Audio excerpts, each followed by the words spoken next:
Good day, everyone. We are presenting our study entitled Microsimulation-Based Assessment of Traffic Flow Impact of Ross Night Market along Ross Avenue to Davao Postal Road Segment B using Vissim. Based on the data shown in this slide, traffic volume along Ross Avenue increased from 26,238 vehicles in 2013 to 61,303 vehicles in 2024. This sharp increase indicates a growing demand on the road network. With that, the study's problem is identified as increasing congestion affecting traffic flow in the area. However, there is a gap, which is the lack of data on how the Ross night market specifically affects traffic due to lane reduction. To address this gap, the study uses Vissim, a microscopic simulation tool, and introduces two scenarios. Scenario A, current condition with reduced lanes, and Scenario B, with full lane condition. Moving on to our RRL, our related literature highlights the key factors affecting traffic flow in major roads. First, study shows that high traffic volume during peak hours leads to congestion and longer travel time, especially in busy areas like public markets. Second, research on EDSA shows that lane reduction and road occupation significantly decrease road performance, resulting in severe traffic congestion. This supports our study since Ross Night Market also reduces available lanes. Third, studies on lane management strategies indicate that proper lane allocation can improve roadway capacity and traffic flow. This supports the idea that how road space is used greatly affects traffic condition. Additionally, studies on traffic signalization found that signals may increase travel time and reduce speed, and cannot fully compensate for reduced road capacity. Meanwhile, rerouting strategies require multiple alternative routes. Otherwise, congestion may simply transfer to other areas. Lastly, studies using Vissim confirm that it is an effective tool for simulating real traffic conditions and evaluating traffic solutions. Overall, these studies shows that traffic volume, lane reduction, and road space allocation are key factors affecting congestion, and simulation tools like Vissim are essential for proper analysis. These slides present the conceptual framework of the study. The conceptual framework follows an input, process, and output system. The inputs include road geometry and traffic data. These are processed using Vissim simulation, and the outputs include travel time, average speed, total delay, and level of service. These measures are used to evaluate and compare traffic performance between the two scenarios. These slides present the conceptual framework of the study. The conceptual framework follows an input, process, and output system. The inputs include road geometry and traffic data. These are processed using Vissim simulation, and the outputs include travel time, average speed, total delay, and level of service. These measures are used to evaluate and compare traffic performance between the two scenarios. Moving on to our research objectives, this study is primarily designed to simulate traffic flow using PT-Vissim across two distinct scenarios. First, Scenario A models the current two-lane setup during peak evening hours when the Ross Night Market is open. Next, Scenario B explores a four-lane configuration, assuming the market is relocated. Finally, we will validate our base model by comparing manual computations of speed, travel time, and volume against Scenario A. Using the GEH statistic and root mean square error, we ensure our simulation accurately reflects real-world conditions. Continuing with our objectives, our third goal is to conduct a paired t-test between scenarios A and B. This allows us to statistically confirm if there are significant improvements in speed and traffic volume in a model-derived performance indicator delay.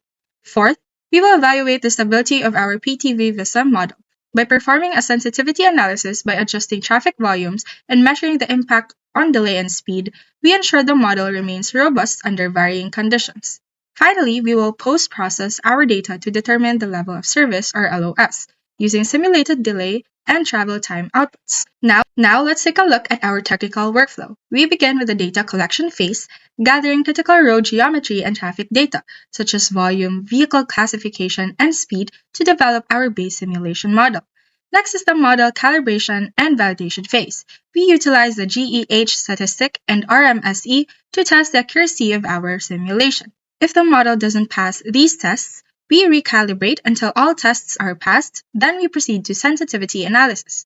From there, we extract performance measures like travel time and delay for both the base and alternative scenarios.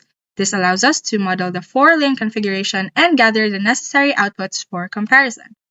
In the final stage, we conduct our statistical analysis and LOS determination. This leads us directly to our final conclusions and recommendations regarding the night market's impact on the roadway network. For Objective 1, we begin with field data collection, specifically targeting road geometry. We identified 6 intersections and 10 segments within our study area as shown in the map on the right. The highlighted segments in yellow and the numbered blue intersections represent the primary network around Rojas Avenue. This visual breakdown ensures we capture the exact layout of our study. Then, we will request official data from the DPWH. However, if such a document cannot be acquired, we will utilize Google Maps satellite imagery and distance tools to accurately trace road widths and lengths for our base model and PTV Vissim. Moving to Objectives 1 and 2 methodology, we will conduct manual traffic data collection to provide the necessary inputs for our model. We classified vehicles into 8 distinct types using a tally system, which will allow us to compute the total traffic volume and vehicle composition percentages required for the simulation development. We will also track time and speed using the license plate technique. This involved recording plate numbers at entry and exit points at each segment to calculate average travel times and space mean speeds, which are essential for our model calibration and RMSE validation. Looking at the figure on the right, you can see our spatial data collection strategy. The yellow circles labeled A represent our volume count stations at specific intersections and segments. The dark blue circles with P labels indicate the pairs used for travel time measurements. All of this data will be gathered during the peak period of 5 to 6 p.m. as identified by the TomTom index, ensuring we captured the roadway at its most critical state during the night market's operation. The microsimulation modeling procedure starts with the base model development, in which the roadway network will be mapped using road geometry data as guide, followed by assigning vehicle inputs based on field data. Routes, conflict areas, and priority rules will then be defined. Vehicle types will include motorcycles, cars, SUVs, public utility jeepneys, and buses. Speed distributions and traffic volumes will then be assigned, completing the initial model setup. Next, model calibration will be conducted wherein initial simulation will be run using default parameters, after which iterative calibration will be performed.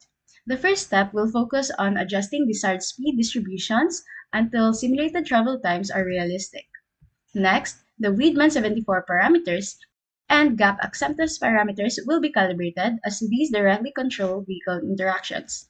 Following calibration, the model will be validated using the GEH statistic for traffic volumes with at least 85% of lengths required to achieve a GH value below 5. In addition, root mean squared or RMSE will be used to evaluate travel time and speed with a target error of less than 10%. Once all these criteria are satisfied, the model will be considered a validated base scenario. Otherwise, the process will go back to calibration. From this calibrated model, measures of performance like travel time, average speed, and total delay will then be extracted using data collection points. Each scenario will be simulated 20 times to ensure reliability. Next, a sensitivity analysis will then be conducted by increasing traffic demand in 5% increments up to 100%, while keeping all calibrated parameters constant to isolate the effects of traffic demand. Then, two scenarios will be evaluated. A baseline condition with 2 lanes reflecting the presence of Rojas night market, and a proposed scenario with 4 available lanes without Rojas night market. The MOPs of the two scenarios will then be compared and analyzed. To determine whether the alternative scenario provides a statistically significant improvement, a pair t-test will be conducted in just at a 5% level of significance, in which the independent variable is the simulation scenario, while the dependent variable are the MOPs. When the p-value is less than 0.05, then the null hypothesis is rejected, meaning there is a significant difference between the two scenarios.